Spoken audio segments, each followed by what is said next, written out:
Ang isang dalagang nagngangalang Luye ay bumalik mula sa ibang bansa upang imbestigahan ang biglaang pagkamatay ng kanyang nakatatandang kapatid na si Louie. Dahil sa isang kasunduan sa kasal sa pagitan ng pamilya Lu at Yin, si Louie ay nakatakdang ikasal sa pangalawang lalaking bida sa pamilya Yin. Gayunpaman, pumanaw siya bago ang kasal dahil sa mga akusasyong espiya para sa One Heart Society. Ito ang pangalawang lalaking bida sa pamilya Yin na si Yin Jufeng. Nagplano siya ng bitag upang mahuli ang mga kasabwat ng One Heart Society, ngunit hindi niya inaasahang darating si Louie. Siya noon ang kanyang sikat ng araw sa ulan at kanyang hipag. Ngunit 3 taon na ang nakalipas, personal niyang binasa ang ulat ng pagkamatay nito. Binuksan ni Louie ang kabaong at nalungkot na tinitigan ang kanyang kapatid na nakahiga sa loob. Napansin ni Yin Jufeng ang obituary na hawak ni Louie na hindi naman niya ipinadala. Inisip niyang may iba pang paksyon na nagpaplano rin ng bitag sa lihim. Iyon ay ang master ng ligang.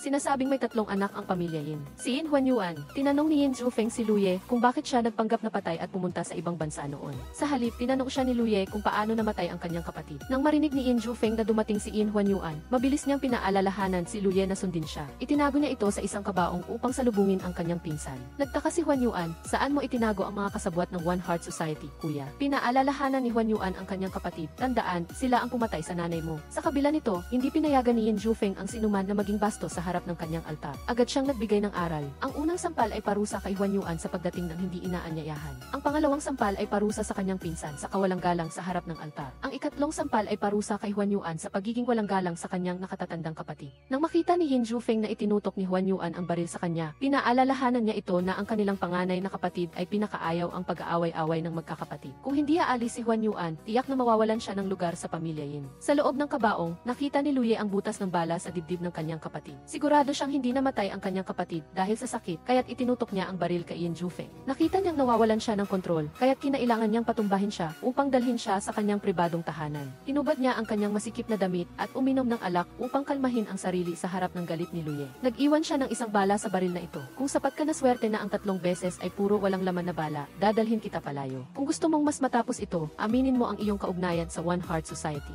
Sinabi ni Louie na hindi niya alam ang One Heart Society at nagpanggap siyang patay para makatakas sa utang. Kahit na nagsabi siya ng totoo, binaril pa rin ni Yin Jufeng ang ikatlong bala. Umiyak si Louie na nagpalambot sa puso ni Yin Jufeng. Louie, nakapasa ka na. I'm sorry, pero hindi ko mapapatawad ang sinuman mula sa One Heart Society. Pagkatapos, lihim na kinuha ni Louie ang isang panulat upang atakihin si Yin Jufeng. Tumalon siya sa bintana upang hanapin ang katotohanan. Hinawakan ni Yin Jufeng ang kamay ni Louie at tinanong kung bakit hindi siya nagdududa sa kanya. Lihim na umaasa si Louie na ang pumatay ay hindi ang taong minsang isinugal ang kanyang buhay upang protektahan siya. 3 taon na ang nakalipas, tumakbo siya palabas upang salubungin siya sa pintuan. Ngunit pinagsabihan siya ni Louie na palitan ang paraan ng pagtawag sa kanya at tawagin siyang tikuya sa halip. Dahil sa kanilang nakatakdang kasal, hindi sila maaaring magkasama.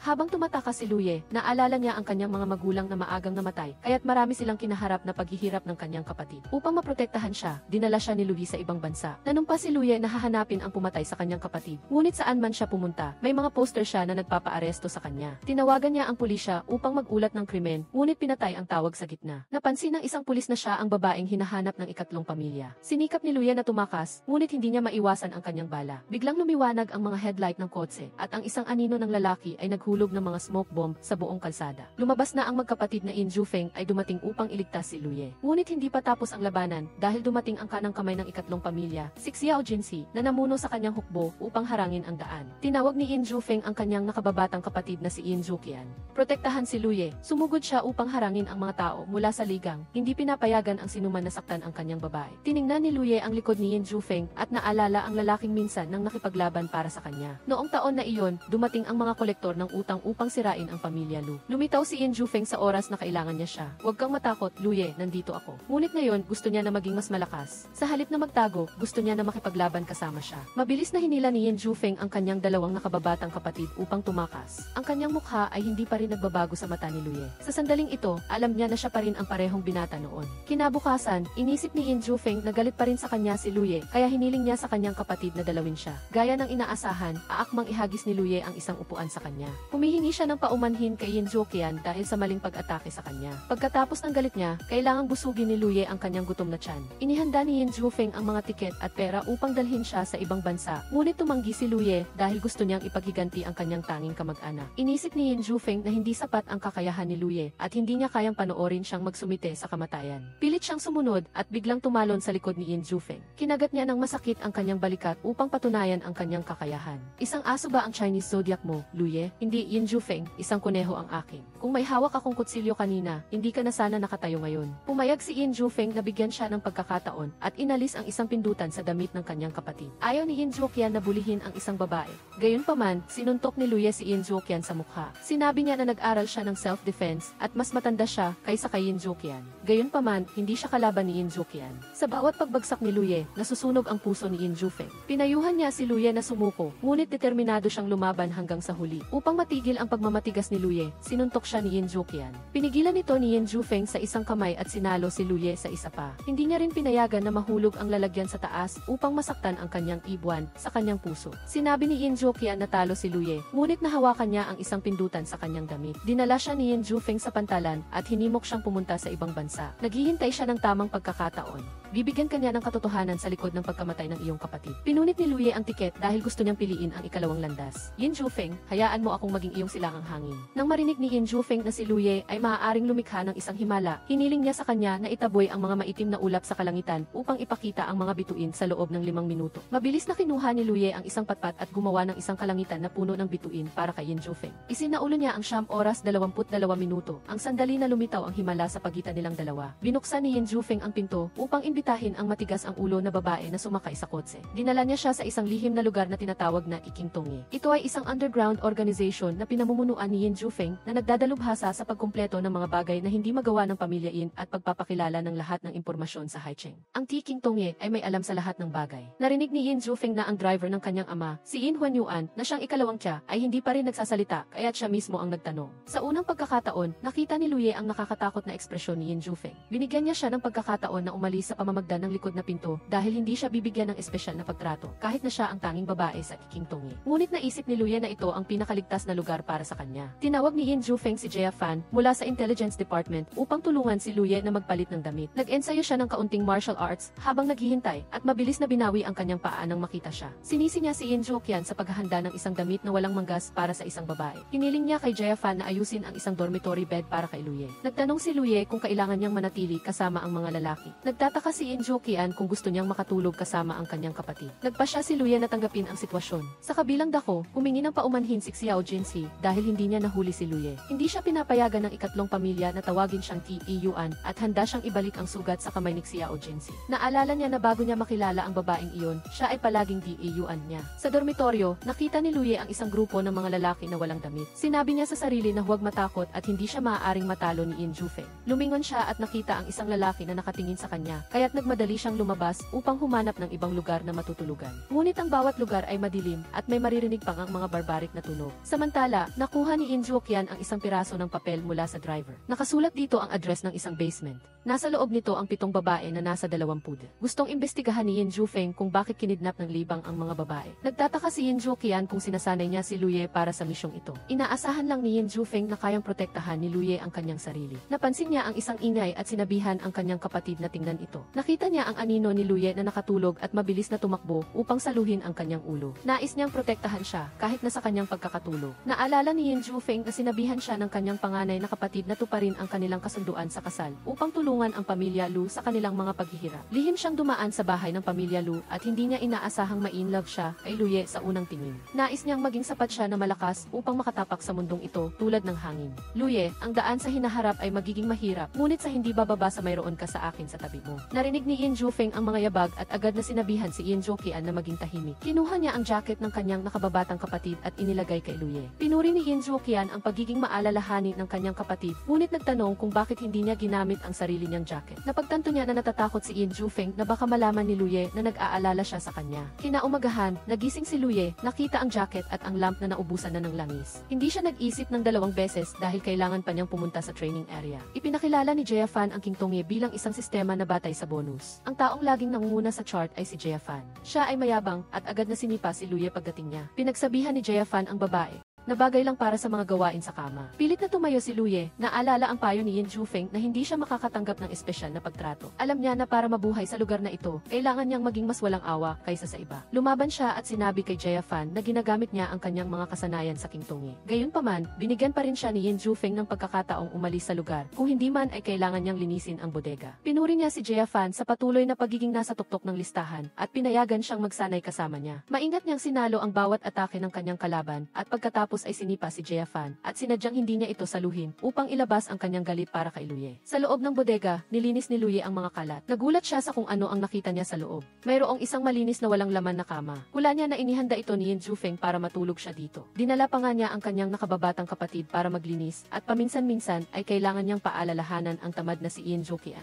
Yin Zhufeng, salamat. Matapos suriin ang lahat ng mga account book ng pamilya Lu, natagpuan ni Yin Zhufeng ang account book ni Louie. Na-decipher niya ang code na nasa ibabaw na nagsasabi na ang libang ay nakikipagsabwatan sa One Heart Society upang maghatid ng mga dalaga. Naalala niya na ayaw ni Louie na dumalo sa kanyang kasal ang kanyang ikalawang tiya, si Yin Di. Ipinapalagay niya na natuklasan ni Louie na pinamumunuan ni Yin Di ang libang na nakikipagsabwatan sa One Heart Society. Nang malaman ito ni Yin Di, inakusahan niya si Louie ng pagiging kasangkot sa One Heart Society. Iyon ang dahilan para maalis niya si Louie. Agad na umalis si Yin Di sa Haicheng, natatakot na baka matuklasan ng King Tungi ang katotohanan. Sa parehong sandali, dumating si Louie upang ibalik ang jacket at nangako na magiging mas malakas siya. Alam niyang nasa loob pa rin si Yin Zhufeng, kaya't pinasalamatan niya ito sa pagtulong sa kanya noong wala siyang matatakbuhan. Lumabas si Yin Zhufeng at sinabihan siya na hindi siya kailangang makipagkaibigan sa King Tungi. Naunawaan ni Louie na ang silid ay dapat na naglalaman ng mga dokumento tungkol sa kanyang kapatid. Samantala, hinahanap ni Yin Huanyuan ang mga mata ng kanyang mahal sa katawan ng ibang babae. Tinanong ni Xiao Jinsi kung hanggang kailan siya maglalaro. Ang kanyang ama at ang kanyang ama ay magkasamang nagtatag ng libang.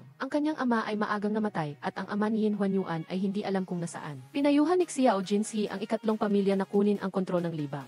Bakit ka nag-aabala na maghanap ng babae para sa iyong ama? Naniniwala si Yin Huanyuan na ang kanyang matandang ama ay hindi simple at ang kailangan lang niya ay isang mananayaw. Gusto niyang makita kung sino ang nasa likod ng lahat ng ito. Pagkatapos ng isang buong araw ng pagsasanay, hindi pa rin alam ni Louie kung paano mag-punch na mailakas. Natatakot si Yin Zhuqian na bago pa man siya makapag-revenge, masisira na siya. Sinabi ni Yin Zhufeng sa kanyang nakababatang kapatid na mabilis na gabayan ang bagong dating. Tinawag ni Yin Zhuqian si Louie at sinabihan siyang i-warm up muna ang kanyang mga pulso. Pagkatapos ay inilagay niya ang kanyang kamao sa harap ng kanyang mukha. Inilagay ang lakas mula sa kanyang mga binti hanggang sa kanyang baywang, mula sa kanyang baywang hanggang sa kanyang balikat at mula sa kanyang balikat sa kanyang braso. Masigasig na sumunod si Louie. Susunod, natutunan niyang iwasan ang suntok ng kanyang kalaban. Bigla niyang sinuntok si Yin Zhuqian sa mukha na hindi niya inaasahan. Ibinato ni Yin Zhufeng ang isang mansanas sa kanyang kapatid upang ibigay ito kay Louie. Naghanda pa siya ng isa pang mansanas bilang pasasalamat sa kanyang nakababatang kapatid. Lihim siyang humiti bilang pag-apruba kay Louie pagkatapos niyang tumalikod. Lagi siyang nagsasanay hanggang sa gabi upang hintayin ang oras ng pagligo. Ang mga patak ng pawis ay lalo lamang siyang pinapatigas. Nang dumating si Yin Zhufeng upang kunin ang jacket ng kanyang nakababatang kapatid, sinabi ni Louie sa kanya na malaki ang kanyang pag-unlad. Tinanong niya kung gusto niyang suriin ang kanyang mga resulta. Binigyan ni Yin Zhufeng si Louie ng pagkakataong umatake, ngunit mabilis niyang kinontrol siya. Mabilis na kumalma si Yin Zhufeng sa harap ng kanyang kiputing buwan. Hiniling niya sa kanya na subukang muli, ngunit wala pa ring pag-unlad. Biglang umatake si Yin Zhufeng na ikinagulat ni Louie at umatras siya. Mabilis siyang hinila ni Yin Zhufeng sa kanyang mga bisig at sinubukang pakalmahin ang kanyang sarili sa puso na gustong tumalon mula sa kanyang dibdib. Sinabi ni Yin Zhufeng na mahirap para sa mga babae na lampasan ang pisikal na lakas ng mga lalaki, kaya kailangan matutunan ni Louie na magmasid upang mapagod ang kanilang pasensya. Hihintayin niya ang tamang oras upang atakehin ang mahina nilang puntos tulad ng lalamunan at templo. Agad na inilapat ni Louie ang kanyang mga natutunan at sinipa si Yin Zhufeng sa isang kritikal na lugar. Ang sakit ay nagdulot sa kanya upang hindi makatayo ng tuwid. Gayunpaman, tinuruan pa rin niya siya ng isang aralin, huwag kailanman magpabaya sa isang kalaban. Inabot ni Yin Zhufeng ang kanyang kamay upang tulungan si Louie. Nang makita niya itong marumi, hinila niya si Louie sa banyo. Sinabi niya na curfew na kaya wala ng ibang darating. Hinimok niya siyang maligo habang nagbabantay siya sa labas. Tiningnan ni Louie ang likod ni Yin Zhufeng at nakaramdam ng pagtitiwala na hubarin ang kanyang damit. Tinanong niya si Yin Huanyuan na sa palagay niya ay napakasama. Paano ka naman, Yin Zhufeng? Ano ang tingin mo sa akin? Naisip ni Louie na medyo matapang siya, kaya't walang sinuman ang naglalakas loob na lumapit sa kanya. Ngunit naalala pa rin niya ang una nilang pagkikita nang sinagip niya siya sa kabila ng panganib. Nahulog ang mga gamit ni Louie at nag-alala si Yin Zhufeng na baka mahulog siya. Tinulungan niya si Louie na hanapin ang mga gamit niya, ngunit hindi siya nag-abalang hawakan siya. Nagkatagpo ang kanilang mga kamay at huminto ang kanilang mga puso sa isang sandali. Mabilis na binawi ni Yin Zhufeng ang kanyang kamay at nagpaalam. Ngunit nag-alala pa rin siya at naghintay sa labas ng pintuan. Naalala niya na isinulat niya ang kanyang pangalan sa kasunduan sa kasal noon. Pumunta siya sa bahay ng pamilya Lu upang mag-propose at lihim na tinitigan si Louie mula sa bintana.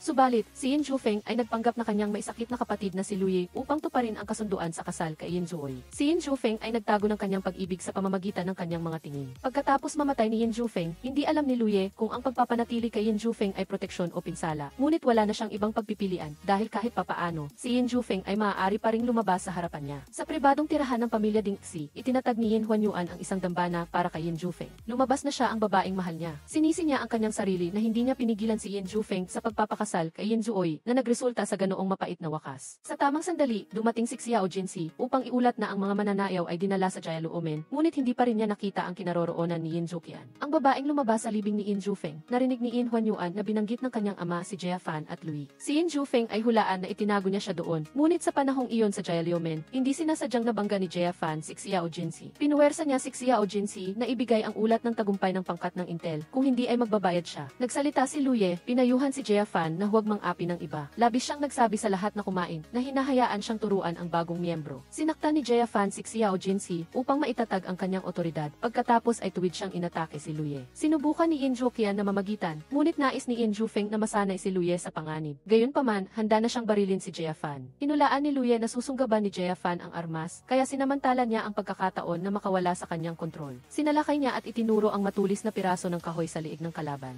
Ipinapaalala ni Luye kay Jia Fan na si Yin Jufeng ay bagong kumuha ng kapangyarihan sa Jialuomen. Kung aalis siya ng isang piraso, aalisin niya ang isang litid ni Jia Fan. Pumasok si Yin Juqian at pinuri si Luye na talagang astig. Pumunta siya sa tirahan ng commander upang makita ang kanyang nakatatandang kapatid na si Yin Zuoy. Iniulat ni Yin Jufeng na nakalusot na ang Jialuomen sa ilang lugar ng smuggling at nahanap niya ang isang gintong piraso sa katawan ni Yin Jufeng na naglalaman ng code na nagpaparatang sa liigang na nakipagsabuatan sa Ixinhui. Hula niya na pinatay siya ng kanyang pangalawang tiyuhin at inaasahan niya na ibabalik ng commander ang kanyang kalinisan. Tinanong ni Yin Jufeng ang kanyang nakababatang kapatid kung paano niya ipapaliwanag ang larawan ni Yin Jufeng na nakikipag-ugnayan sa Ixinhui. Bukod pa rito, 3 taon na ang nakalipas, bigla siyang nagbago ng kasintahan at pinakasalan si Yin Jufeng. Sa Jialuomen, pumasok si Luye sa bodega para magpahinga. Hindi niya alam na si Jia Fan ay palihim na nag-abang upang kidnapin siya upang makita ang isang tao. Sa tamang sandali, dumating si Xiao Jinsi at inilabas ang kanyang kutsilyo upang protektahan si Luye. Habang kinokontrol si Xiao Jinsi, sinaksak siya ni Jia Fan. Galit na galit si Luye at patuloy na sinugod si Jia Fan. Hinawakan ni Xiao Jinsi si Jia Fan upang bigyan ng oras si Luye na hanapin si Yin Jufeng. Sa tamang sandali na bumalik si Yin Jufeng, nagmadali siyang tumakbo at hinawakan ang kamay ni Luye habang sinisipa si Jia Fan pabagsak sa lupa. Sa bakanting lot, binati ni Yin Juqian ang isang tao na nag-utos kay Jia Fan na kidnapin si Luye. Sinabi niya lamang na naiinis siya kay Luye kaya ibebenta niya siya. Pinuri ni Yin Jufeng si Jia Fan sa pagiging matapat at hindi pagsasabi kay Yin Huanyuan. Dati, pumikit siya sa mga bagay-bagay ni Jia Fan.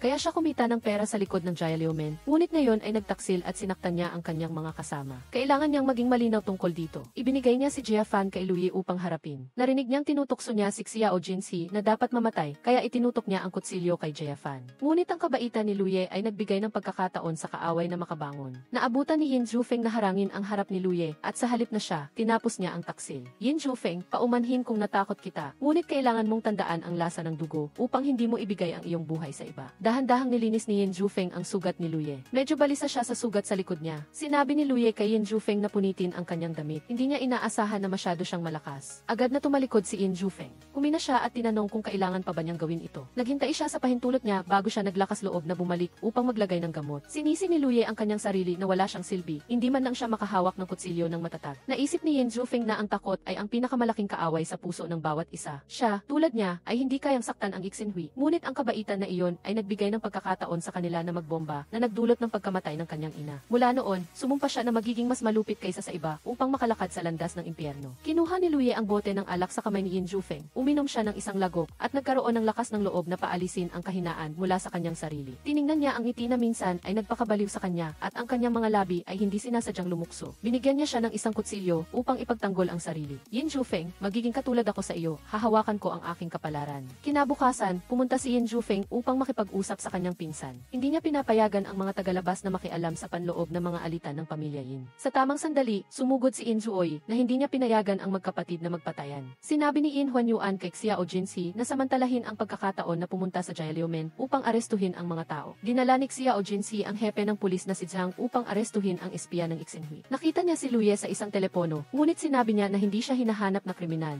Hula ni Luye na sinuhulan ni Yin Jufeng ang pulis. Hula niya na hindi madaling bibitawan ni Xiao Jinsi, kaya sinadya siya niyang saksakin ang binti ng hepe ng pulis. Itinatag niya ang kanyang otoridad habang tinutulungan siyang umatras. Ngunit hindi naniniwala si Xiao Jinsi at gusto pa ring arestuhin si Luye para sa pagtatanong. Mabilis na kinontrol ni Luye si Xiao Jinsi. Tinanong ni Luye kung sino ang naglakas loob na arestuhin ang mga tao ng Jiaoliumen. Tunay na ang kanyang sinabi ay nagpukaw sa iba pang mga kasama. Alam ni Xiao Jinsi na hindi niya kayang labanan ang hukbo ng Jiaoliumen, kaya nag-aatubili siyang umatras. Sa wakas, ang apat na magkakapatid ay umupo at uminom ng alak at nangako na hindi na mag-aaway. Bumalik si Xiao Jinsi upang iulat na hindi niya naaresto ang tao. Ngunit mayroon siyang hindi pangkaraniwang relasyon kay Yin Zuoy. Narinig ni Yin Huanyuan na ang kanyang ikalawang kapatid ay dahil sa isang babae na bagong dating sa Jiaoliumen na pinatay ang pinuno ng teble. Sinabi ni Yin Zhufeng na kinuha niya siya upang magsagawa ng isang mahalagang misyon. Nagduda si Yin Huanyuan na siya ay may kinalaman sa Ixinhui. Kakababa lang niya sa tang-anim nang may ideya si Luyi na ang kailangan nila ay isang taong may tapang at karunungan para sa misyon. Muling pinigilan ni Luye ang dalawang nakababatang kapatid. Pinayagan niya ang dalawang babae na magkaroon ng laban. Kung matatalo si Xiao Jinsi, kailangan siyang ibigay ni Yin Zhufeng kay Yin Huanyuan. Kung matatalo si Ding Xi, kailangang ibunyag ni Yin Huanyuan ang kinaroroonan ng kanyang ama. Nagmamadaling bumalik si Ding Xi sa apartment. Nakita ni Yin Zhufeng ang dugo sa sahig at nag-aalalang tinanong si Xiao Jinsi kung may sugat ba ito. Sabi ni Xiao Jinsi, hinigpitan niya ang hawak sa kutsilyo tulad ng ipinangako niya. Dinala ni Yin Zhufeng si Xiao Jinsi sa banyo at maingat na hinugasan ang dugo sa kanyang mga kamay. Yin Zhufeng, Xiao Jinsi, pasensya na, huli na ako. Hindi siya sinisisi ni Xiao Jinsi dahil dumating pa rin siya para hugasan ang mansa. Patuloy siyang hinimas ang bawat daliri nito.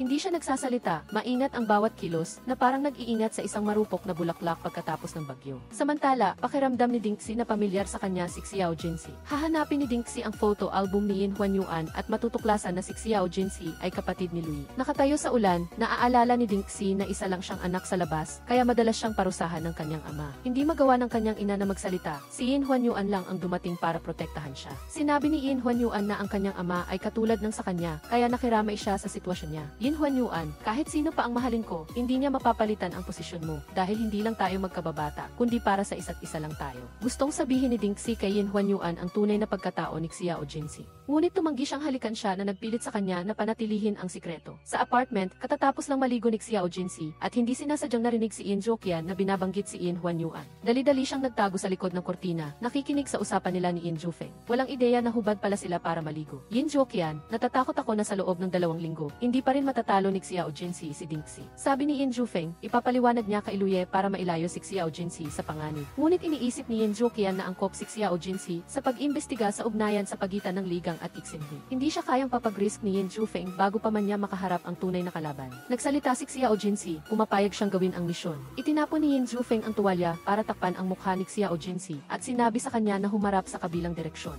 Pagkatapos niyang isuot ang bagong damit, tinanong niya si Xiao Jinsi na humarap sa kanya. Pumayag si Xiao Jinsi na makipaglaban at gusto niyang isagawa ang misyon. Hindi niya kailangang ilagay sa panganib ang sarili niya para sa King Tongye. Kung gusto niyang malaman ang tungkol sa kanyang ate, kailangan niya lang sumama sa kanya. Sa opisina, ipinakita ni Yin Zhufeng kay Xiao Jinsi ang investigation board ng kaso ni Lui. Ang kanyang tiyo ay kumilos laban sa kanya at tumakas. Hula niya, si Lui ay tumago sa Ixinhui para sa isang makatarungang layunin. Nang tuluyan niyang inilantad ang pagkatao ng tiyo, tinulungan niya ang Ixinhui na patahimikin si Lui. Lalo pang gustong manalo ni Xiao Jinsi kay Ding Xi para maging executor ng misyon. Ngunit tuto si Yin Zhufeng dahil sa mapanganib na sitwasyon. Sinundan siya ni Xiao Jinsi at biglang lumuhod para maging kanyang disipulo. Hiningi niya sa kanyang guro na payagan siyang bawiin ang karangalan ng King Tongye sa harap ng libang. Kung hindi siya papayag, hindi siya tatayo. Itinaas ni Yin Zhoqian ang kamay niya para suportahan si Xiao Jinsi. Ang iba ay sunod-sunod ding nagtaas ng kamay para suportahan siya dahil ang King Tongye ay gumagamit ng lakas at walang diskriminasyon sa kasarian. Naalala ni Yin Zhufeng ang sakit, ngunit hindi pa rin napabagsak ang matatag na kalooban ni Xiao Jinsi. Tinulungan niya siyang tumayo at ininom ang bote ng wine sa kamay ng kanyang disipulo. Xiao Jinsi, personal kitang sasanain. Ang buong King Tongye ay magiging suporta mo. Binuksan niya ulit ang invitation card na may pangalan ni Xiao Jinsi. Mapait na tumawa si Yin Zhufeng dahil naging guro siya ng taong mahal niya. Pumunta sila sa likod ng bundok para mag-training. Inaakala ni Yin Zhufeng na mas malakas si Ding Xi kaysa kay Xiao Jinsi. Bukod sa masidhing pagsasanay, kailangan ni Xiao Jinsi na gumawa ng sarili niyang paraan. Nagsample siya para sa kanya sa pamamagitan ng pagsasanay kay Yin Zhoqian. Biglang naging isang mahigpit na guro si Yin Zhufeng, ngunit laging nag-aalala para sa kanyang maliit na estudyante. Hindi lang siya nagturo, kundi nagsanay din siya kasama niya. Bago ang laban, ginawa ng dalawang magkapatid ang ritual ng paghahanda para kay Xiao Jinsi. Nais lang ni Yin Zhufeng na gawin niya ng maayos ang isang bagay, protektahan ang sarili. Nag-apoy ang mga mata ni Xiao Jinsi na gusto niyang manalo laban kay Ding Xi. Pinangunahan niya ang King Tongye para harapin ang libang. Pinaalala ni Yin Zhufeng kay Xiao Jinsi na kung hindi na niya kaya, sumenyas agad siya. Dumating si Luye para maging referee. Inihayag na magtatapos ang laban kapag nawala ng kakayahang kumilos ang isa o kapag kusang sumuko ang isa. Isang araw bago ang laban, tinanong ni Xiao Jinsi si Yin Jufeng kung nagpakasal sila ng kanyang ate dahil sa pag-ibig. Sinabi niya na pareho lang nilang tinupad ang kanilang nakatakdang kasal. Naalala niya na bago ikasal, sinabi sa kanya ni Luyi na gusto niyang gamitin ang pamilya Yin para protektahan ang kanyang pamilya. Nagtaka si Xiao Jinsi kung mahal ba niya ang kanyang ate. Tumingin si Yin Jufeng ng diretso sa kanyang mga mata at sinabing wala siyang nararamdaman para sa iba. Opisyal nang nagsimula ang laban. Karapat-dapat na tinawag na amo ng libang si Ding Xi. Patuloy siyang sumugod at mabilis na pinabagsak si Xiao Jinsi. Sinabi ni Yin Jufeng na hindi pa tapos ang laban at pinaalala sa kanyang estudyante na gamitin ang diskarte. Tumayo si Xiao Jinsi.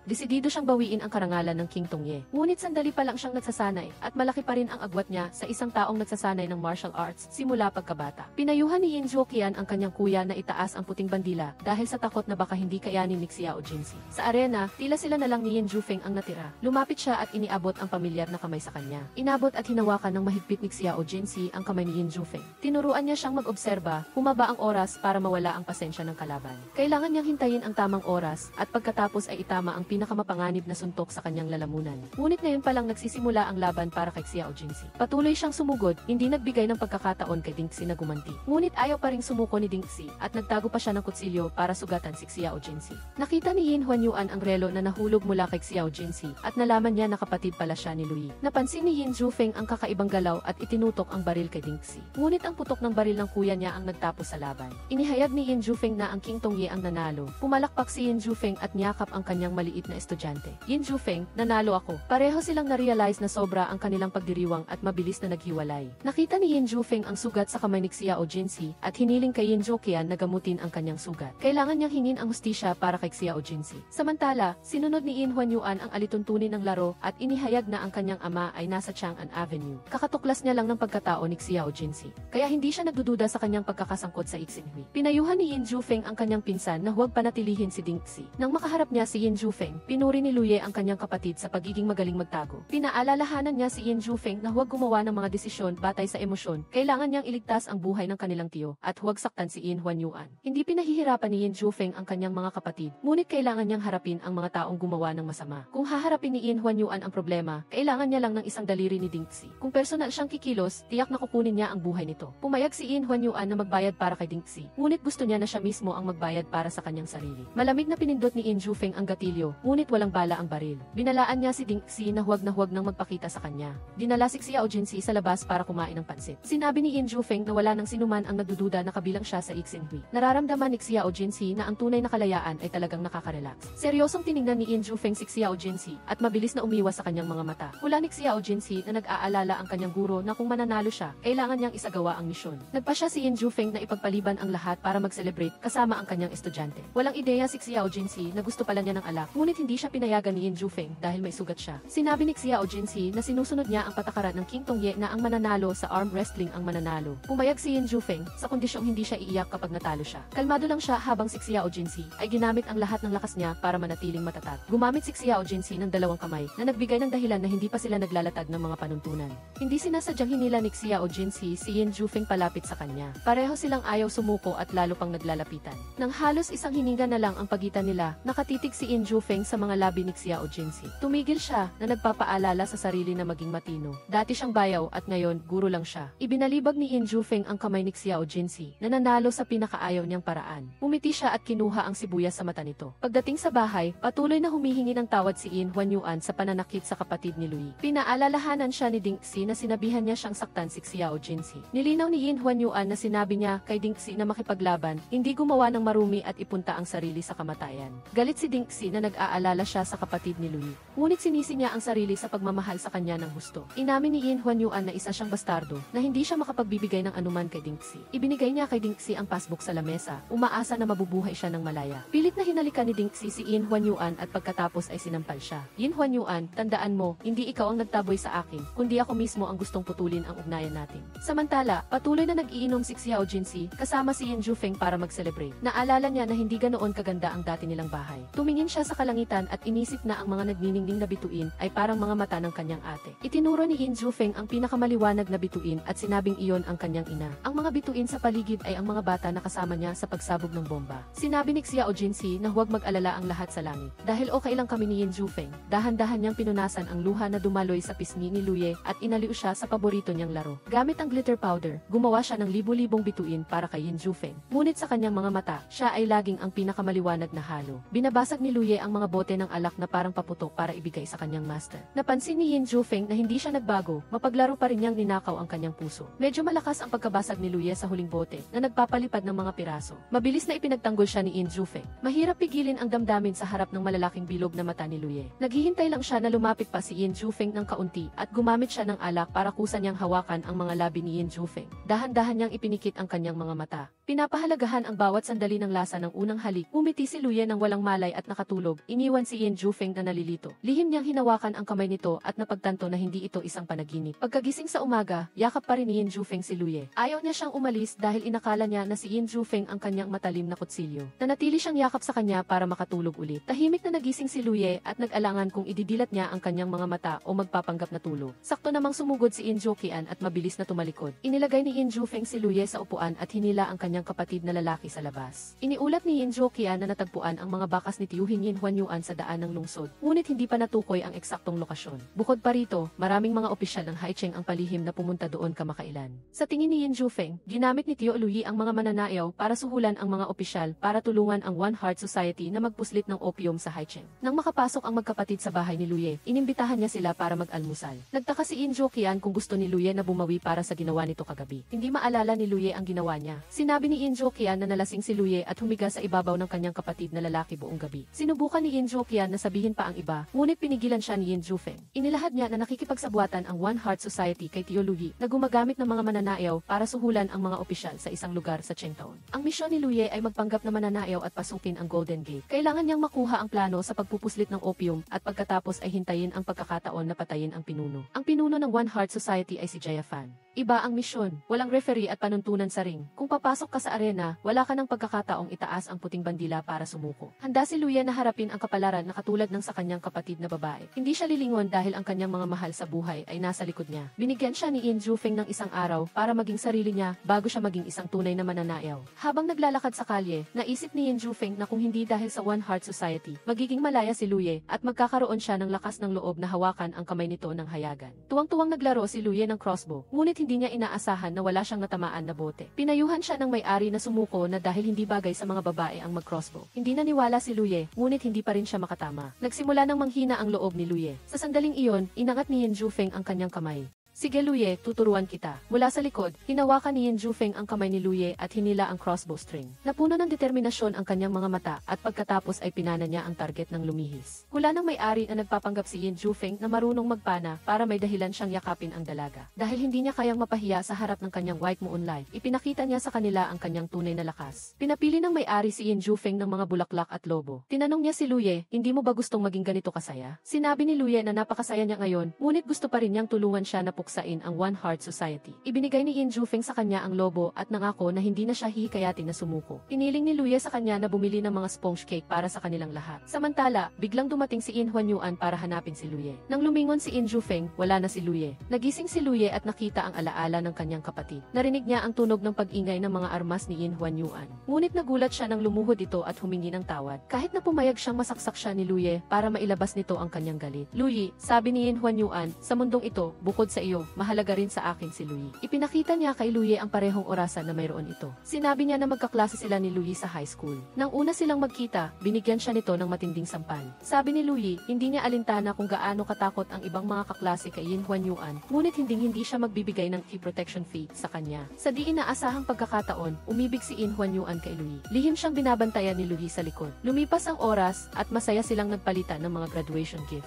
Akala ni Yin Huanyuan, aamin na siya kay Luyi, ngunit sinabi nito na engaged na siya kay Yin Jufeng. Naalala ni Luyi na ang kanyang kapatid ay nagbibigay lamang ng relo sa taong mahal niya. Sa labas, dumating si Yin Jufeng para kunin siya. Tinalo niya ang lahat ng humarang sa kanya, maging ang kanyang pinsan. Mabilis na ipinaliwanag ni Luyi na hindi siya sinaktan ni Yin Huanyuan. Siya ang lalaking minamahal ni Luyi. Alam ni Yin Huanyuan na mahal siya ni Luyi at hindi siya kasangkot sa One Heart Society. Gusto niyang mahuli ang mga ito para mapawalang sala ang dalaga. Nag-alok si Luyi na makipagtulungan sa ikatlong master para makapasok sa Golden Gate. Tumuto si Yin Huanyuan at tinanong si Yin Jufeng kung itutulak ba niya si Luyi sa bingit ng kapahamakan. Iginiit ni Yin Jufeng na gagamitin niya ang kanyang sariling paraan para protektahan siya. Sa sandaling iyon, nagulat ang isang tauhan. Nagpadala ng mensahe ang matandang master na haharapin niya si Yin Jufeng. Habang pauwi sila, biglang nasira ang sasakyan ni Yin Jufeng. Nakita niya ang isang grupo ng mga tao na sumugod patungo sa kanila, kaya mabilis niyang sinabihan si Luyi na manatili sa loob ng sasakyan. Nag-iisa siyang nakipaglaban gamit ang dalawang kawayan para protektahan ito. Ngunit mas marami at armado ang mga kalaban, kaya nahirapan si Yin Jufeng. Tumitik siya kay Luyi at inakit ang mga kalaban na lumayo. Ginawa ni Luyi ang kanyang paraan para makatakas sa pamamagitan ng pagbaril sa salamin ng kotse at iligtas siya. Natakot si Yin Jufeng na baka mapanganib si Luyi, kaya mabilis siyang tumakbo at hinawakan ang kamay nito para talunin ang kalaban. Alam niyang naubusan na ng bala ang baril, kaya sinunggaban niya ang isang saksak para sa kanya. Dumating si Yin Jufeng sa tamang oras para patayin ang huling kalaban. Matapos gamutin ni Yin Jufeng ang kanyang sugat, nakahinga ng maluwag si Luyi. Naisip ni Yin Jufeng na dapat siyang magpasalamat kay Yin Huanyuan. Ibinalita ni Yin Huanyuan kay Yin Zhuqian na iniligtas niya ang kanyang buhay. Sinabi ni Yin Zhuqian na nagkalat siya ng balita na kumatos si Yin Jufeng para iligaw si Tio Luyi. Sa isang maulang araw, sa Chengtaon, dinala ni Yin Jufeng si Luyi sa kanyang sastre. Sinabi niya na nasa tapat lang ang Golden Gate para madali siyang makipag-ugnayan habang nasa misyon. Pinayuhan ni Yin Zhuqian si Luyi na magbago mula ulo hanggang paa, na gawing phoenix ang isang manok gubat. Napagtanto niyang nakapagsabi siya ng hindi magandang salita, kaya lumabas siya para magtanong tungkol sa balita. Nagkataon na dumating din si Yin Jufeng sa Golden Gate para makipagkita sa isang tobacco dealer. Inutusan niya ang kanyang katulong na panatilihing sikreto kay Yin Jufeng na pinaluwag niya ang pangangalakal ng tabako para mabayaran ang mga gastusin sa militar. Ang may-ari ng Golden Gate ay si Ding Xi.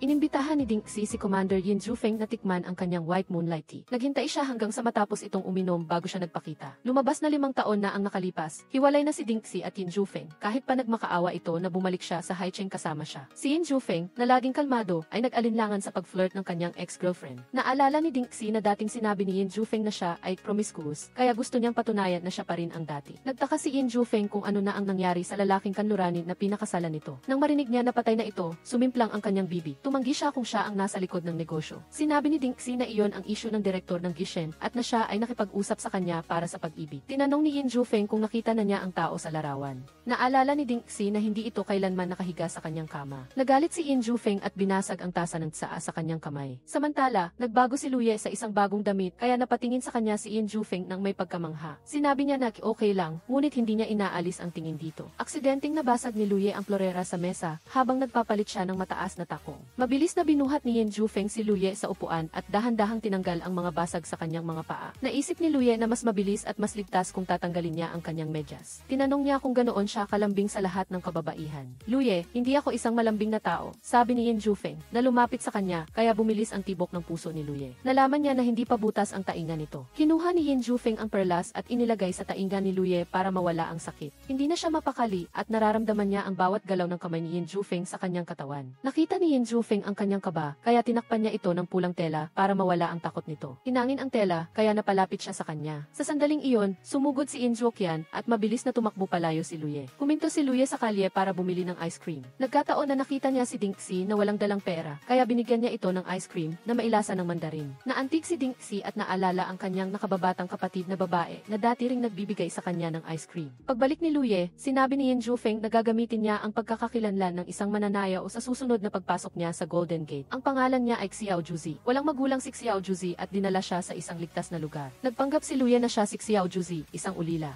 Si Yin Jufeng ay ang anak sa labas na master ng isang pabrika ng damit sa Chengtaon, habang si Yin Zhuqian ay nagtatrabaho para sa batang master. Ibinigay ni Yin Jufeng kay Luyi ang isang fan bilang pinakamalakas na armas. Sinabi niya na ang pagsasayaw ng fan ay isang natatanging palabas sa Golden Gate, kaya kailangan niyang sanain ito. Sa ilalim ng patnubay ni Yin Zhuqian, hindi niya inaasahan na mas mahusay itong sumayaw kaysa sa mga babae. Tahimik na pinanood ni Yin Jufeng si Luyi. Ang kanyang puso ay nabihag sa unang galaw pa lang ni Luyi. Pagkatapos ng 7 araw ng tuloy-tuloy na pagsasanay, ang katawan ni Luyi ay naging mas matikas. Naging Naging bihasa siya sa paggalaw ng pagkagat sa fan na nagpainit kay Yin Jufeng. Hindi siya nangahas na tumingin ng direkta sa kanyang mga mata sa takot na malunod siya ng walang pagtakas. Nagpatuloy si Yin Jokian sa pagtuturo kay Luye ng isang duet dance. Dahil kailangang makipag-ugnayan ang isang mananayaw sa mga customer, pinatayan ni Yin Jufeng ang kanyang nakababatang kapatid sa tabi niya para turuan siya upang makasama niya si Luye sa pagsasanay. Itinulak ni Yin Jokian ang dalawa para maging mas malapit at tinuruan si Luye kung paano gumamit ng mapang-akit na mga mata na nagpapunta sa loob ng 30 segundo kay Yin Jufeng. Hinikayat niya si Luye na tumingin ng diretsyo kay Yin Jufeng at itinulak ang dalawa na maging mas malapit. Tinanong ni Yin Jokian ang kanyang nakatatandang kapatid kung gusto na nitong halikan si Luye. Nang makita niyang namumula ang tainga ni Yin Jufeng, inilapit niya ang kanilang mga ilong. Hinikayat niya si Luye na sumugod at lunurin ang isip ng kalaban. Agad na sinipa ni Yin Jufeng ang kanyang nakababatang kapatid para makawala sa kontrol ng kanyang puso. Samantala, isang mananayaw ang namatay sa Golden Gate. Naalala ng direktor na nagngangalang Gishen.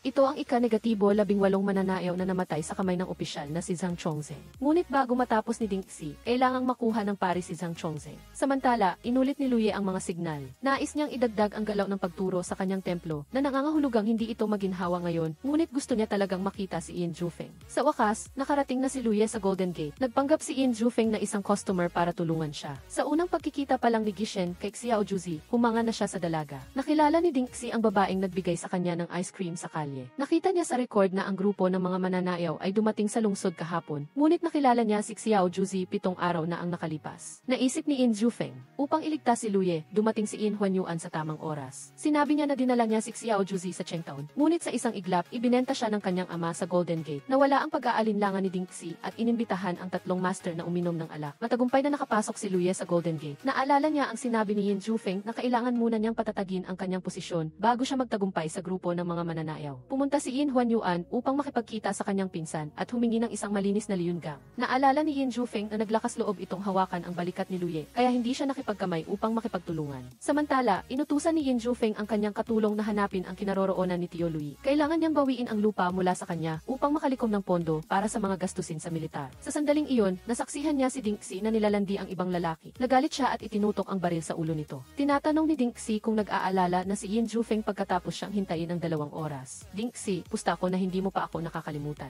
Dapat mong tandaan na ang paglalaro sa apoy ay parang pag-akit sa kamatayan. Hinawakan ni Ding Xi ang kamay ni Yin Jufeng at niyaya itong manatili, ngunit ang isang commander ay hindi madaling utusan. Gayunpaman, lihim siyang nanatili sa labas ng Golden Gate. Inutusan niya ang kanyang tauhan na sirain ang mga paa ng taong naglakas loob na hawakan si Ding Xi. Inihagis niya ang kanyang payong at tumakbo sa kanya. Nag-aatas na ginagawa niya ito para sa kanya. Yin Jufeng, hindi ko alam kung naglalaro ako sa damdamin mo, ngunit sigurado ako na hindi kita kailanman nakalimutan. Hinawakan ni Yin Jufeng ang kamay ni Ding Xi at ibinigay sa kanyang minamahal ang tanging payong na mayroon siya. Sa Golden Gate, mayroong isang manager na nagngangalang tao na responsable sa pagbabantay sa mga mananayaw. Nagulat si Luye nang makita niya ang taong pumatay sa kanyang kapatid, si Lui. Itinutok niya ang kanyang kutsilyo kay Yin Zuoy, ngunit lumingon ito. Nagkunwari si Luye na dinampot ang kutsilyo na nahulog sa lupa. Nilunok niya ang kanyang galit at napansin na may nahulog na papel kay Yin Zuoy. Samantala, hinimok ni Gishen si Ding Xi na hilahin si Yin Jufeng sa kanilang panig dahil handang maghintay ang pari, ngunit baka hindi kayanin ng kanyang kapatid na babae. Kinabukasan, habang nag-aalala si Yin Jufeng para sa kaligtasan ni Luye, bigla itong dumating. Lumalabas na inimbitahan ni Luye ang grupo ng mga mananayaw sa tindahan ng pananahi ni Yin Jufeng. Nagkunwari si Yin Jufeng na sinusukat ang kanyang sukat para makipag-ugnayan kay Luye. Sinabi niya na walang sinumang nagdududa sa kanya at na malapit na siyang makahanap ng paraan para makapunta sa ikalawang palapag. Nakilala niya si Yin Zuoy, ngunit hindi niya ito sinaktan para sa mas malaking layunin.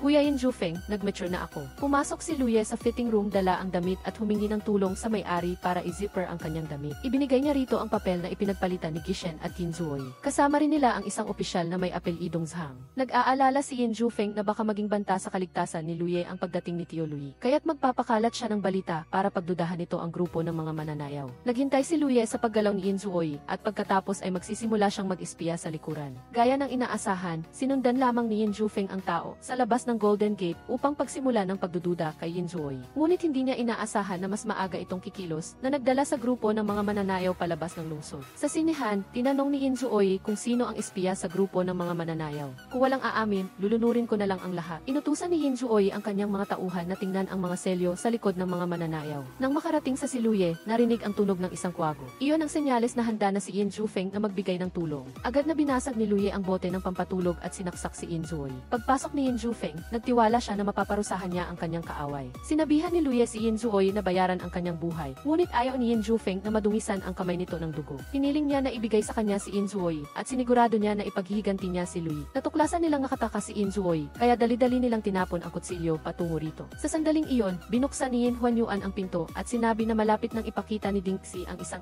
filial piety at hihilingi na pamahalaan ang negosyo ng kanyang ama. Ipinakita niya ang kanyang pagiging tapat sa pamamagitan ng pagbabalik sa grupo ng mga mananayaw. Sa tindahan ng pananahi, naramdaman ni In Jufeng na nagkasala siya kay Louie. Bumalik si Yin Huanyuan upang sabihin sa kanyang ama na siya ay patay na. Nais ni Yin Jufeng na gumanti para sa saksak na ginawa sa kanya ni Tio Louie. Naalala ni Yin Huanyuan na niloko ni Yin Zuoy ang kanyang ina para maging adik at nakipagsabuatan din siya sa One Heart Society at inagaw ang babaeng pinakamamahal niya. Ayaw niyang magkaroon ng ganoong ama, kaya sinabi niya na kung iinumin ni Yin Jufeng ang bote ng alak na ito, babalik siya sa Haicheng upang ayusin ang Leongang. Kailangan niyang maging isang tunay na lalaki na karapat-dapat sa pag-ibig ni Louie. Sa unang pagkakataon, masayang nag-inuman ang tatlong magkakapatid. Samantala, tinanong ni Ding Xi si Xiao Juzi kung bakit pinili nitong maging isang mananayaw. Isinalaysay niya na namatay ng maaga ang kanyang mga magulang at namatay din ang kanyang kaisa-isang kapatid na babae. Gusto niyang kumapit sa mga opisyal at maharlika para magkaroon ng ligtas na kanlungan. Bahagyang nakisimpatya si Ding Xi, ngunit nagtaka siya kung bakit hindi nahimatay si Xiao Jinsi tulad ng ibang mga mananayaw. Sabi ni Xiao Jinsi, tinakpan niya ang kanyang ilong nang umusok ang lason, ngunit nawalan pa rin siya ng malay. Nang magising siya, nakita niya si In Huanyuan na nakayuko kay Louie. Pansamantalang isinantabi ni Ding Xi ang kanyang pagdududa at binigyan si Xiao Jinsi ng dalawang pagpipilian. Una, lisanin ang Jinluomen at maging malaya, ngunit hindi sigurado ang kanyang buhay. Pangalawa, umakyat sa itaas, ngunit posibleng maging abo. Agad na pinili ni Xiao Jinsi ang pangalawang opsyon dahil palagi siyang umaasa sa mataas na lugar. Sa daan pabalik sa kanyang silid para magpahinga, nabangga niya ang receptionist na may dalang alak. Nakita niya ang kulay na kasing pula ng dugo. Sa halip, natakot siya sa mga ginawa niya. Mayroong isang lalaki na palihim na hinila siya papasok sa bodega. Si Yin Jufeng pala ito. Inamin niya na nakainom siya at hindi niya mapigilan ang sarili niyang puntahan siya. Nag-usap sina Louie at Yin Jufeng. Sinabi ni Louie na nakaganti na siya, ngunit hindi siya masaya. Niyakap ni Yin Jufeng si Louie na may mabuting puso at nangako na mananatili siyang kasama niya. Nang marinig niya ang tunog ng pagbubukas ng pinto, nagpanggap siyang pwersahang nakikipag-ugnayan sa mananayaw. Sinampal ni Louie ang bisita, kaya tiningnan siya ni Jia Fan sa ibang paraan. Tinanong niya sa bisita kung anong uri ng babae ang gusto niya para makahanap siya ng ibang papalit. Gusto ni Yin Jufeng ang isang babae na kayang gawing bituin ang gabi. Ipinapangako ko sa iyo, Xiao Jinsi, babalik ako para hanapin ka. Kinabukasan, nalaman ni Yin Zuoqian na pinatay ni Yin Huanyuan ang kanyang ama para makuha ang pamamahala. Bumuntong hininga si Louie. Hindi niya inaasahan na ang hukbo ni Yin Zuoy ay nasa dulo na. Naalala ng kanyang katulong ang yumaong matandang commander na nag-alay ng kanyang buong buhay para sa Haicheng. Hiniling niya kay Yin Zuoqian na pag-isipan ang pakikipagtulungan kay Ding Xi. Kung magtagumpay ang transaksyon, magkakaroon sila ng sapat na pondo para sa hukbo sa susunod na kalahating taon. Dumating si Ding Xi sa tamang oras at inihayag na nagpayaman si Louie dahil sa gamot na ito. Hindi inaasahan ni Yin Zuoqian na sangkot siya sa Ixin Society. Inakit niya si Yin Zuoqian na pumunta sa Jinluomen para tulungan silang magpuslit ng gamot sa Haicheng. Giit ni Ding Xi na siya lang ang makakalutas sa kagyat na problema ni Yin Zuoqian. Nag-alinlangan siya, ngunit hindi niya pinahintulutan ang sinuman na lasunin ang mga mamamayan ng Haicheng. Ding Xi, huwag kang magpanggap na may malasakit sa harapan ko. Isang demonyo lang siya na ibinenta ang kanyang konsensya para sa katanyagan at kayamanan. Inamin ni Ding Xi na ginamit niya si Yin Zuoqian, ngunit ang kanyang pag-ibig para sa kanya ay hindi kailanman naging peke. Naalala ni Yin Zuoqian ang 5 taon na ang nakalipas ng sakta ni Ding Xi ang kanyang damdamin. Alam niyang pinatay ng Ixin Society ang kanyang ina, ngunit sumali pa rin siya sa kanila. Binaril niya ng 3 beses sa hangin na nagtapos sa huling bahagi ng pagmamahala niya para sa kanya. Binaril niya ang sarili sa balikat para parusahan ang sarili sa pag-aalangan dahil sa kanya. Habang minamak-upan si Xiao Jinsi, umaasa si Ding Xi na mapansin siya ni Yi Zhang. Pinaalalahanan niya si Xiao Jinsi na huwag lumaban dahil ang buhay at kamatayan ay nakatakda. Samantala, isang simoy ng hangin ang tila hula para kay Yin Jufeng. Dali-daling sinabi ni Yin Zuoqian na walang nakaligtas sa 18 na mananayaw na naglingkod kay Yi Zhang. Tinawag ni Yin Jufeng si Yin Zuoqian at pinapatawag ang lahat ng mga miyembro ng King Tongyi mula sa Cheng Street. Kung hindi niya mailabas si Louie, sasalakayin niya kaagad at hahanapin ito. Sa wakas, nagkita sina Yin Jufeng at Louie. Ibinigay niya sa kanya ang isang hudyat at sinabing humingi ng tulong kung may mangyaring masama. Sa sandaling namatay ang mga ilaw, inihayag ni Jia Fan na pansamantalang isasara ang Jinluomen sa loob ng isang araw.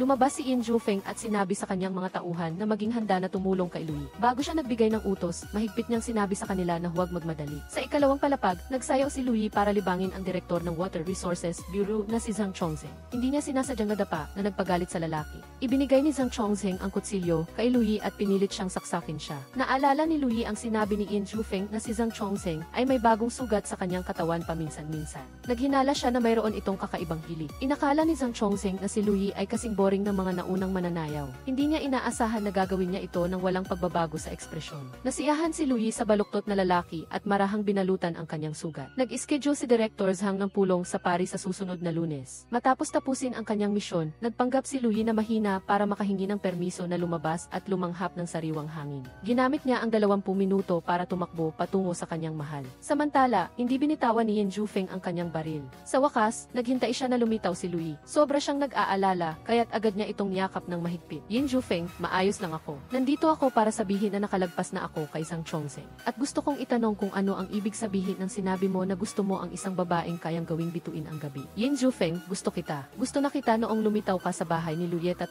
taon na ang nakalipas. Ngunit sa panahong iyon, kailangan mong pakasalan si Louie, kaya sinabi ko sa sarili ko na huwag ka nang isipin pa. Yin Jufeng, gusto mo rin ba ako? Nag-ipon ng lakas si Yin Jufeng para umamin nang biglang dumating si Yin Juqian. Binati niya si Louie sa pagtagumpay niya, nang hindi niya alam na nagkasala siya ng malubhang pagkakamali. Sinabi ni Louie na nakipagkita si Zhang Chongzheng sa Paris sa susunod na Lunes. Kukumbinsihin niya si Director Zhang na isama siya. Kung marinig niya ang tunog ng pagbagsak ng orasan, agad nasusugod si Yin Jufeng sa ikalawang palapag para hulihin ang pinuno ng Ixin Society. Nag-schedule si Louie ng pulong para sa susunod na pagkakataon at kailangan niyang marinig ang sagot ni Yin Jufeng. Habang kinakausap ang pari, sinabi ni Ding Xi na pumayag si Zhang Chongzheng na makipagtulungan, ngunit hindi niya pa rin makumbinsi si Yin Juqian. Sinabi ni Jia Fan ang mensahe mula sa pari na kung ang kapatid na babae ni Ding Xi ay makakalabas ng buhay sa operating table, depende ito sa kung pipirmahan ni Yin Juqian ang kontrata sa transportasyon ng tren. Alam niyang naghahanda si Yin Juqian na bumalik sa Haicheng. Hiniling ni Ding Xi na huwag siyang umalis. Kinuwestiyon niya siya, sinasabing kinasusuklaman niya ang pera at gusto niyang bumalik sa Haicheng. Sa galit, hinugot niya ang kutsilyo at inatake siya.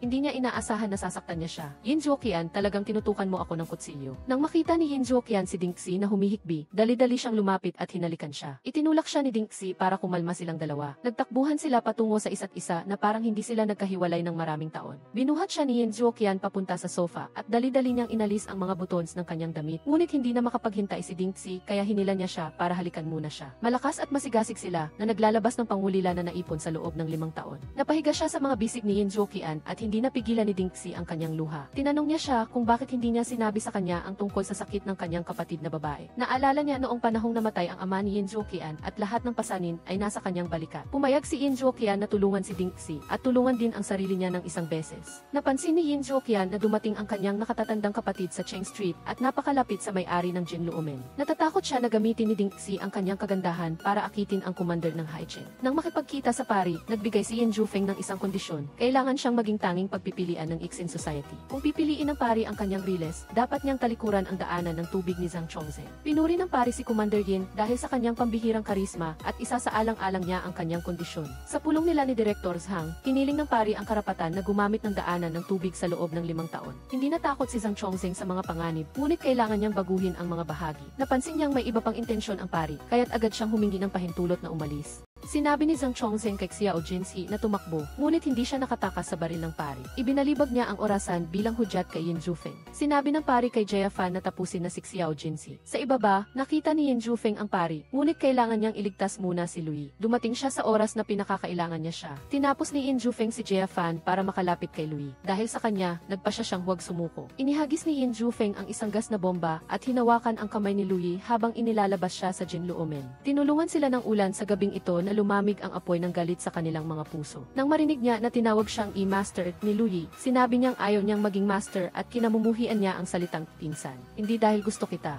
Kung makakalabas siyang buhay sa pagkubkob, gusto niyang sumama sa kanya at tumakbo sa mga disyerto na namumuhay ng masayang buhay. Dumating si Yin Juqian kasama ang kanyang mga tauhan sa oras at tinulungan siyang linisin ang gulo. Kinabukasan, inimpek ni Yin Jufeng ang kanyang mga gamit para bumalik sa Haicheng. Siningil ni Louie ang kanyang sarili sa hindi paggawa ng maayos at hindi paghuli sa pari. Itinuwid ni Yin Jufeng na nagtagumpay siyang sirain ang kuta ng Ixin Society. Sinabi niya sa kanya na magpahinga at babalik siya sa King Tongye. Tumakbo si Louie para yakapin ng mahigpit si Yin Jufeng, ngunit hindi na siya nangahas na hawakan siya. Sa King Tongye, hinanap ni Yin Jufeng ang mga lumang file dahil natuklasan niya na ang pari ay may asul na birthmark sa kanyang mukha na eksaktong katulad ng sa ama ni Louie. Natawa si Yin Jufeng dahil parang isang laro ng kapalaran. Walang magawa niyang sinabi kay Yin Juqian na ang pari ay ang ama ni Louie. Sa sandaling narinig niya ang kanyang pag-atake, naisip niyang oras na para huminto. Matapos alisin ang sakim na si Zhang Chongzheng, pumayag si Yin Zhuqian na makipagtulungan sa pari. Ngunit mayroon siyang dalawang kondisyon. Una, si Ding Xi ay dapat naganap na sa kanya. Pangalawa, ang kanyang kapatid na babae ay dapat naligtas sa kanya. Kung may mangyari, agad nawawakasan ang kontrata. Pumayag ang pari, ngunit nais niyang hawakan ang kapatid na babae ni Ding Xi hanggang sa makumpleto ang unang transaksyon. Ngunit nagtakda si Yin Zhuqian ng 7 araw at magbubukas ang release ng Haicheng para sa Ixin Society. Sa daan pabalik, naisip ni Ding Xi na hindi siya karapat-dapat na si Yin Zhuqian ay kailangang tumalon sa kailaliman para sa kanya. Siningil niya ang kanyang sarili sa hindi pag-unawa sa paghihirap ng kanyang mahal noong nakaraan.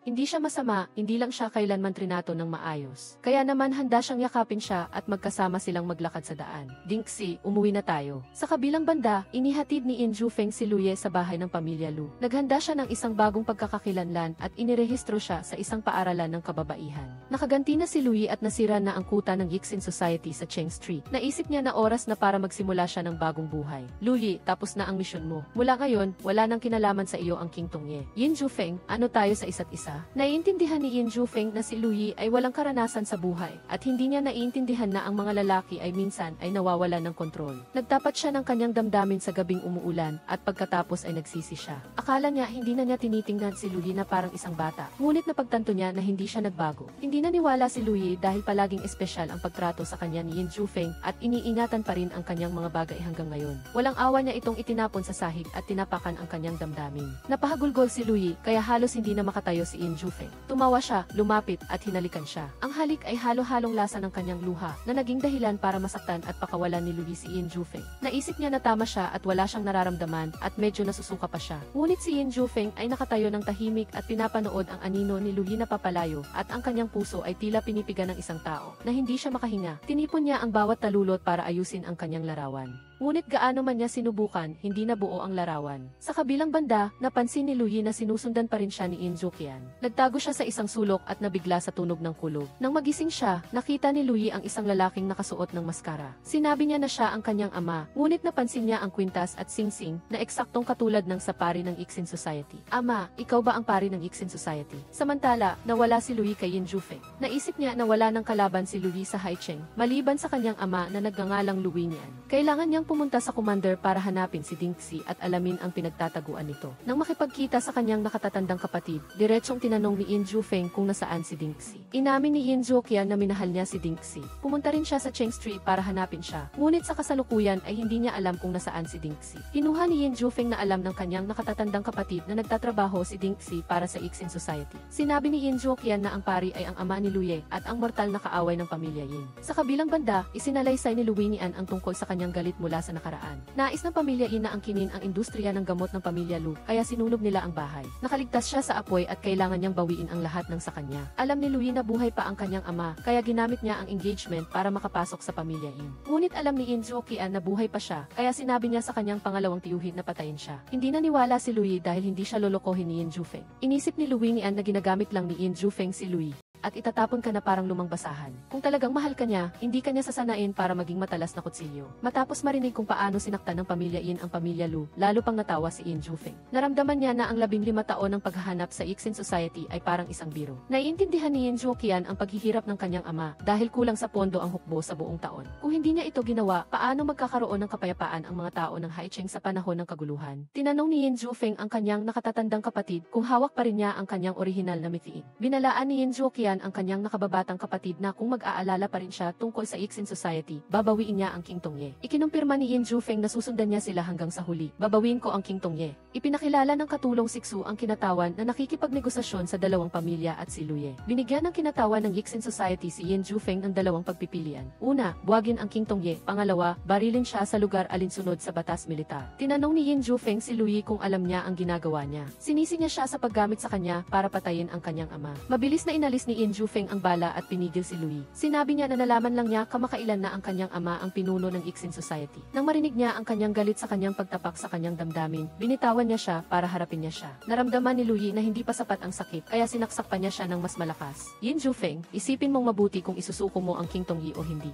Nagdeklara si Yin Zhufeng na buwagin na ang King Tongye mula ngayon. Nagpasalamat siya sa lahat sa pagtitiis sa hirap at hirap kasama niya sa loob ng 15 taon. Bagaman buwag na ang King Tongye, nananatili pa rin ang mga bayani. Kung magkita man sila sa hinaharap, handa siyang mamatay at mabuhay kasama sila. Nang makauwi na si In Jufeng, alam niya na hindi na makabalik ang kanyang nakatatandang kapatid. Nag-aalala siya na haharapin ni In Jokian si Luye sa lalong madaling panahon. Tinanong ni In Jokian kung magiging kaaway niya si Lui. Naalala ni In Jufeng ang senyas na itinuro sa templo, na ang ibig sabihin ay gusto niya siyang makita. Akala ni In Huanyuan na mali ang nakita ng kanyang pangalawang kapatid, dahil si Lui mismo ang sumaksak kay In Jufeng. Bukod pa rito, ang kanyang ama ang pinuno ng Ixin Society. Kung magkamali si In Jufeng ng isang hakbang, tiyak na mamamatay siya. Pero si In Jufeng, naniniwala pa rin si In Jufeng na alam ni Lui ang pagkakaiba sa pagitan ng tama at mali at hindi siya maaaring sumali sa Ixin Society. Sa kabaligtaran, naisip niya na kaya niyang protektahan si Lui, ngunit ginawa niya lang na puno ng sariwang dugo ang kanyang mga kamay. Malinaw na mahal niya si Lui, ngunit hindi niya sinasabi ang katotohanan na nagtulak sa kanya sa isang bagong gulo. Kung magpapakita siya, tiyak na aaminin niya ang kanyang pagkakamali at sasabihin sa kanya kung gaano niya siya kamahal. Ngunit maaaring hindi inaasahan ni In Jufeng na narinig ni Lui ang lahat ng kanyang taos-pusong pagtatapa. Lumalabas na 2 araw na ang nakalipas, nagpunta si Sister Peach, ang manager ng mananayaw sa Jinluomen, para hanapin si Lui. Inihayag niya na ang pari ay ang ama ni Lui, ngunit ang Ixin Society ay isa lamang pape na tumutulong sa mga dayuhang puwersa na sakupin ang teritoryo ng China. Hindi pinansin ng nakatatandang kapatid na si Tao ang 6 na sinubukan niyang pigilan. Alam niyang napilitan si 6 na saksakin si Jufeng para makuha ang tiwala ng kanyang ama. Sinabi ni Tao na ang Ixin Society ay gumawa ng nakakalaso na opyo at plano nilang makipagtulungan kay Zuoy upang ipadala ang mga ito sa Haichen. Sa opisina ng komandante, dumating si Luye upang magulat, ngunit hindi siya nangahas na magsalita sa harap ni Dingxi. Tumingin si Zuoy sa ulat at mabilis na hiniling kay Dingxi na ipaghanda siya ng pagkain. Sinabi ni Luye na nabigo ang operasyon ng kapatid ni Dingxi noong nakaraang buwan. Pinayuhan ni Zuoy ang kanyang nasasakupan na panatilihing lihim ang lahat at patuloy na makipagtulungan sa Ixin Society. Sa wakas, naghintay si Zufeng para kay Lui. Napansin niyang may sumusunod sa kanya, kaya't inatake niya ito. Sinunggaban niya ito at hinila palapit. Binigkas niya, ang mga pader ay may tenga, kaya't nagpanggap si Luye na saktan si Zufeng. Nakita ni Zufeng na pinaalis na ni Zukian ang mga sumusunod sa kanila, kaya't sinabi niya kay Luye na huminto. Ngunit nagpatuloy si Luye dahil galit pa rin siya. Humingi ng paumanhin si Zufeng sa pagkakasakit niya kay Luye at sinabing handa siyang parusahan. Sinisi ni Luye si Zufeng dahil wala siyang magawa kundi hayaan siyang saksakin siya. Sinabi ni Zufeng, Luye, patawarin mo ako. Ipinapangako ko na unti-unti akong babawi sa aking mga pagkakamali. Ngunit sa sandaling ito, gusto ko lang sabihin na mahal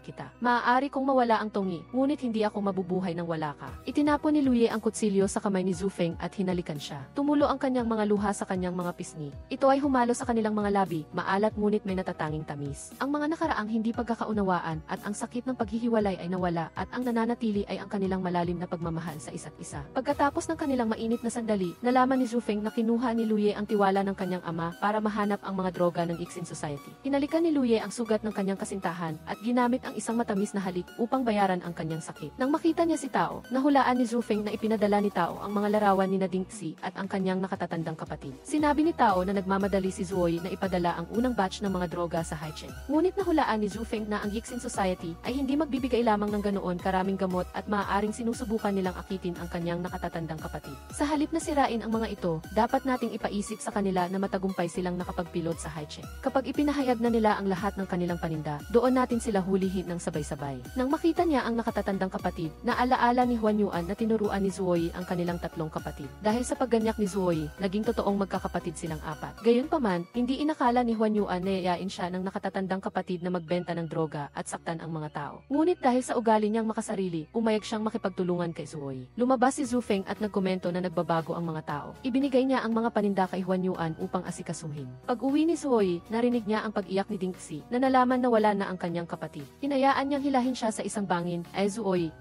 patawarin mo ako. Niyakap ni Zuoy si Dingxi at sinisi ang kanyang sarili sa kawalan niya ng kakayahang protektahan ang Haichen. Gusto ni Dingxi na wakasan na ang lahat at umalis kasama si Zuoy. Sabi ni Zuoy, ang pagtakas ay hindi tunay na kalayaan. Kung hindi sila makakabalik, kailangan nilang makuha ang gusto nila. Matapos ang matagumpay na pilot, ibinigay ng pari ang natitirang kalahati ng mga paninda kay Zuoy. Sinabi ni Zuoy na naghanap na si Luye sa lahat ng mga bodega na nakalista sa kontrata at walang natagpo ang anumang mga paninda. Inakusahan niya ang pari na ninakaw ang lahat at ibinintang sa kanya ang pagnanakaw. Sinabi ng pari na may mataas na posisyon si Zuoy at sinabing nagnakaw siya at sumigaw. Tinakot niya ang buhay ng kapatid ni Dingxi. Pero alam niya na ang kanyang mahal na lolo ay isa ng ligaw na kaluluwa. Ibinunyag ng pari na lihim niyang inilipat ang natitirang kalahati ng mga paninda. Bukod pa rito, ang kanyang katulong ay isa sa kanyang mga tauhan. Ipinagmalaki ng pari na si Zuoy ay hindi lang naloko ng isang babae, kundi hindi rin niya alam na pinagtaksilan siya ng isang tao na malapit sa kanya. Ang tuso at tusong matandang commander ay nagtiwala sa isang walang kwentang anak. Naawa si Dingxi sa kanyang mahal na si Zuoy. Zuoy, maraming masasamang tao sa mundo. Kailangan mong mag-ingat. Binaril niya ang pari, ngunit tinamaan din siya ng bala ng katulong. Tinapos ni Zuoy ang taksil at niyakap ang kanyang mahal. Sa kabilang banda, hindi pa rin mahanap ni Luye ang natitirang mga paninda nang sabihin ni Zuoqian sa kanya na namatay ang kanyang ama. Kahit na inasahan na niya ang kahihinatnan, ngunit nanatili pa rin si Luye sa harap ng altar ng kanyang ama. Naisip niyang sana ay may nakatulong at nakapigil sa kanyang ama sa paggawa ng maling landas. Gusto ni Zhu Feng na manatili kasama niya sa tabi ng kanyang ama. Alam niyang iiwan na siya ng kanyang minamahal. Mabilis na pinunasan ni Zuoy ang kanyang mga luha dahil alam niyang gusto ni Dingxi na makita siyang nakangiti. Hiningi ni Dingxi na huwag siyang dalhin sa ospital. Nais lang niyang panoorin ang paglubog ng araw ng malaya. Binuhat ni Zuoy ang kanyang mahal sa bundok, patuloy na nakikipag-usap upang hindi siya makatulog. Ipinangako ni Dingxi na sa susunod na buhay, aakyatin nilang magkasama ang bundok upang panoorin ang pagsikat ng araw. Nang matapos siyang magsalita, bumaba ang kanyang malamig na kamay. Nadurog ang puso ni Zuoy, ngunit nagpatuloy pa rin siya sa pagbuhat sa kanyang mahal sa bundok. Pagkatapos ni Dingxi, nang umalis, nalunod si Zuoy sa alak. Siya ay binugbog ng mga tulisan, ngunit dumating ang tatlong magkakapatid at binugbog ang mga nambubuli. Nagalit si Zhu Feng at binasag ang bote ng alak sa kamay ng kanyang nakatatandang kapatid. Zuoy, anong inaarte mo? Tinawag ni Huan Yuan ang kanilang nakatatandang kapatid upang uminom, ngunit gusto ni Zuoqian na kainin ang niluto ng kanyang nakatatandang kapatid. Umiyak si Zuoy at tumalikod, sinabing umuwi na sila upang kumain. Sabi niya, dahil magkakaisa ang mga kapatid, walang problema na hindi malulutas. Ngunit habang abala ang lahat, nagtago si Zuoy sa isang sulok. Samantala, buhay pa rin ang kanyang katulong. Inakit niya ang mga sundalo na magreklamo tungkol sa commander na sinabi niyang nakalimutan ang kanyang pangako para sa kanyang sariling kapakinabangan. Ibinunyag na si Xiao Jinsi ang nagligtas sa kanya. Sumali siya sa hapon at naging bagong kinatawa ng Ixin Society. Sa kabilang banda, nagpadala si Jinsi ng piraso ng gamot kay Jiefan. Nahulaan ni Zhu Feng na ang natitirang paninda ay nasa kamay ni Jinsi. Alam ng lahat na si Xiao Jinsi ay pinupuntirya si Huan Yuan. Sa bulwagan ng pagluluksa, pinuri ni Jinsi si Jiefan dahil sa paglilinis na walang naiwan na kahit isang alikabok. Tinanong niya kung siya ba ay tulad na ngayon ng pari. Sinabi ni Jinsi na hindi siya magiging isang papet tulad niya. Siya ngayon ang asawa ng leader ng Ixin Society. Tinanong ni Huan Yuan kung nasaan ang natitirang mga gamot. Sinabi niya na ang ilan ay hinalo sa sigarilyo, ang ilan ay nasa dahon ng tsaa, at ang ilan ay hinalo sa mga insenso. Kapag ang gamot ay sumisid sa dugo ng mga tao ng Haicheng, ibebenta niya ito para sa 4 na beses ang presyo. Kung hahalikan ni Huan Yuan si Jinsi sa harap ng altar ni Luye, ibibigay niya sa kanya ang buong batch ng mga gamot. Sinabi niya, Huan Yuan, hindi ko kailangan ng pag-ibig, gusto lang kitang magpasakop sa akin. Sa kanilang pag-uusap, pinayuhan ni Zuoqian ang kanyang nakatatandang kapatid na halikan na lang siya at malulutas ang lahat ng problema. Sinuntok ni Huan Yuan ang kanyang nakababatang kapatid para magising. Tinanong niya si Zhu Feng kung hahalikan din ba niya si Jinsi sa sitwasyong ito. Sinabi ni Zhu Feng, tiyak na hindi ako mapupunta sa ganitong sitwasyon. Naisip ni Luye na si Jinsi ay matagal nang nagpakumbaba sa pag-ibig, kaya't kailangan niya ng kompromiso at pag-aalaga mula kay Huan Yuan. Naisip pa rin ni Zuoqian na kailangan ng kanyang nakatatandang kapatid na magsugal. Nang makita niya si Jinsi, sumuko si Huan Yuan sa kanya. Hinila niya si Jinsi palapit, pumikit, at hinayaang gawin niya ang gusto niya. Ngunit sinabi ni Jinsi na ang kanyang pagiging agresibo ay masama. Nais niyang tulungan siya ni Huan Yuan na maghubad. Nagbuhos siya ng tubig sa mukha ni Huan Yuan at pinilit siyang maging alipin habang naliligo siya. Inihagis niya ang kahon na naglalaman ng address ng natitirang mga paninda sa tubig at pinilit siyang hanapin ito. Nang makuha ni Huan Yuan ang address, nagbuhos siya ng isang baso ng alak upang ipagdiwang ang pag-alis ni Jinsi. Pag-uwi ni Huan Yuan, ibinunyag niya na nakuha niya ang address mula sa paliguan ni Jinsi. Sinubukan ni Zhu Feng na i-decode ito upang hindi mabigo si Huan Yuan. Nahulaan niya na ang mga paninda ay nasa isa sa 3 lugar, isang bangka sa labas ng lungsod, Dengha Village sa loob ng lungsod, o ang gawaan ng alak sa labas ng lungsod. Bawat isa sa kanila ay pupunta sa isang lugar, habang si Huan Yuan ay magbabantay kay Xiao Jinsi. Samantala, bumalik si Zuoy sa opisina ng commander. Uminom siya ng isang baso ng alak kasama ang kanyang dating katulong. Ngunit pareho silang nagbantaan sa pamamagitan ng pagtutok ng baril sa isa't isa. Nagpaputok si Zuoy ng 4 na bala sa paligid, bilang pasasalamat sa pag-aalaga ni Luye sa kanya sa loob ng 15 taon. Nagpaputok pa siya ng 3 bala, bilang pambayad sa kanyang utang kay Luye. Ginamit niya ang natitirang mga bala upang tapusin ang kanilang mga utang. Alam ni Luye na wala ng bala ang baril ni Zuoy. Mabilis na umiwas si Zuoy at kinuha ang baril sa tabi ng lamesa upang patayin si Luye. Umiyak siya sa pagpapaalam sa isang taong naging guro at kaibigan. Nagsindi siya ng apoy at lumabas, at ipinahayag na mula ngayon ay wala ng opisina ng commander sa Haicheng. Ang huling halaga ng pera ng pamilya Yin ay ang kanyang pasasalamat sa lahat. Tinawag niya si Huan Yuan at binigay sa kanya ang address. Ang natitirang mga paninda, dapat sana ay siya ang gagawa nito, ngunit gusto pa niyang makita ang opisina ng commander ng kaunti. Nangako siyang kapag natapos na ang kanyang mga kapatid, kakain silang magkasama. Zuoy, naghintay ka bang umalis ako bago mo tapusin ang iyong sarili sa harap ng gawa ng pamilya Yin? Ang putok ng baril ay nagpatigil kay Huan Yuan. Alam niyang hindi na siya makakakain ng niluto ng kanyang nakatatandang kapatid. Sa daan patungo sa mga gamot, nabangga si Luye sa isang lalaki. Dinikitan siya ng lalaki ng isang gamot na nagpaalala sa kanya ng kanyang kapatid. Inatake siya ni Jinsi mula sa likod, kaya hindi hindi siya nakagawa ng reaksyon. Sinabi niya na ipinabala na niya kay Zufeng. Hintayin niyang matapos si Zufeng at ilalagay niya siya sa kabaong kasama ni Zoe. Nagalit siya sa kanila dahil pinilit nila si Huan Yuan na paalisin siya sa libang. Mas lalo niyang kinamumuhian si Huan Yuan dahil niyurakan nito ang kanyang tunay na pagmamahal. Naiintindihan ni Luye kung bakit hindi pinili ni Huan Yuan si Jinxi. Dahil hindi man lang niya matalo si Luye, paano pa siya maihahambing sa kanyang kapatid na babae. Sa halip na sumunod sa address ng kanyang nakatatandang kapatid, natagpuan ni Zufeng ang natitirang mga paninda. Sinabi ng kanyang nasasakupan kay Jia Fan na mayroon siyang kalahating oras upang iligtas ang kanyang minamahal. Tinatawanan ni Zufeng na pinupuri ni Jinxi ang sarili niya dahil hindi kailangan ni Luye ang kanyang tulong. Gaya ng inaasahan, epektibo ang kanyang plano. Inalis ni Jinxi ang tali kay Luye at hinamon siya sa isang laban. Ngunit hindi inasahan ni Jinxi na mas malakas si Luye kaysa dati. Mabilis niyang kinuha ang kutsilyo at tinakot si Jinxi. Samantala, nagpa siya si Zufeng na magtapos na ito ng mabilis. Pinatay ni Zuoqian ang kuryente at ibinato ang flashlight kay Zufeng. Sinalakay ng magkapatid ang lahat ng nasasakupan ni Xiao Jinxi. Sinabi ni Zufeng sa kanyang kapatid na maghintay para sa mga tauhan na dumating upang sirain ang mga gamot habang pupuntahan niya si Luye. Samantala, hindi pinatay ni Luye si Jinxi, ngunit hindi sumunod si Jinxi sa mga patakaran. Inakala ni Jinxi na hindi dumating si Zufeng at pinili ang mga paninda sa halip na ang kanyang kasintahan o nasa kabilang buhay na siya. Naniniwala si Luye na siya ay ligtas. Sa sandaling iyon, nagpaputok si Huan Yuan ng baril na sinasabihan si Luye na pumunta kay Zufeng. Sinabi ni Jinxi sa kanyang mga tauhan na tapusin si Huan Yuan, ngunit hindi niya siya kayang makita na mamatay. Kaya, sinangga niya ang isang saksak para kay Huan Yuan. Galit si Jinxi sa kanyang sarili dahil ang pagmamahal niya sa kanya ay naging isang likas na damdamin. Ibinigay ni Huan Yuan ang saksak na ibinigay niya sa kanya.